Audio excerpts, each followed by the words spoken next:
सरकार ये क्यों भूल जाती है कि देश कानून से चलना चाहिए, संविधान से चलना चाहिए।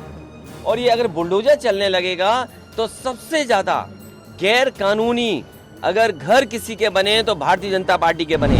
राजनीति में छाए विवादों के ब्रांड एम्बेसडर बुलडोजर को लेकर सियासी उबाल थम नहीं रहा। सपा सुप्रीमो अखिलेश यादव आजमगढ़ पहुंचे तो इस दौरान भी वे इस मुद्दे से खुद को जुदा न रख पाए। लिहाजा अखिलेश यादव इस मुद्दे पर एक बार फिर से बीजेपी पर हमलावर नजर आए। बुलडोजर के जरिए की जा रही कार्रवाइयों पर सवाल उठाते हुए अखिलेश यादव ने इसे सरासर गलत बताया। उन्होंने इस दौरान सरकार की मंशा पर भी सवाल खड़े किए। उत्तर प्रदेश की योगी सरकार को आड़े हाथ लेते हुए उन्होंने कहा कि योगी सरकार बुलडोजर से डराने की मंशा रखती है। इतना ही नहीं, हो रही तमाम तोड़फोड़ की कार्रवाइयों पर सवाल खड़े करते हुए उन्होंने कहा कि ये बुलडोजर भी चुनिंदा लोगों की पहचान करके ही चलाए जाते हैं।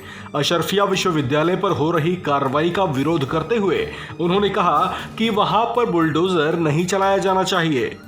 सरकार और बीजेपी के नेताओं पर व्यंग कसते हुए अखिलेश यादव ने कहा कि सबसे ज्यादा अगर गैरकानूनी घर किसी के बने हैं तो वो बीजेपी के बने हैं। उन्होंने सवाल उठाते हुए कहा कि क्या बीजेपी अपने घरों पर बुलडोजर चलवाएगी। किसी थाने में दुष्कर्म का जिक्र करते हुए उन्होंने कहा कि क्या उस वारदात के बाद थाने पर भी बुलडोजर चलवा दिया जाना चाहिए। सरकार ये क्यों भूल जाती है कि देश कानून से चलना चाहिए, संविधान से चलना चाहिए। और ये अगर बुलडोजर चलने लगेगा तो सबसे ज्यादा गैर कानूनी अगर घर किसी के बने तो भारतीय जनता पार्टी के बने हैं। मैंने अभी पास करा करके घर किसी के बने तो भारतीय जनता पार्टी के लोगों के बने हैं। क्या भारतीय जनता पार्टी अपने घरों पर बुलडोजर चलवाएगी? एक थाने में एक बेटी के साथ बलात्कार हो गया, क्या थाने में बुलडोजर चलेगा?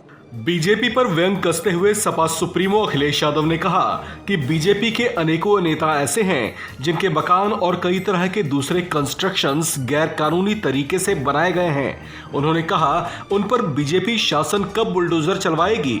उन्होंने संविधान का जिक्र करते हुए कहा कि सरकार को संविधान के नियम कायदों का ध्यान रखना चाहिए।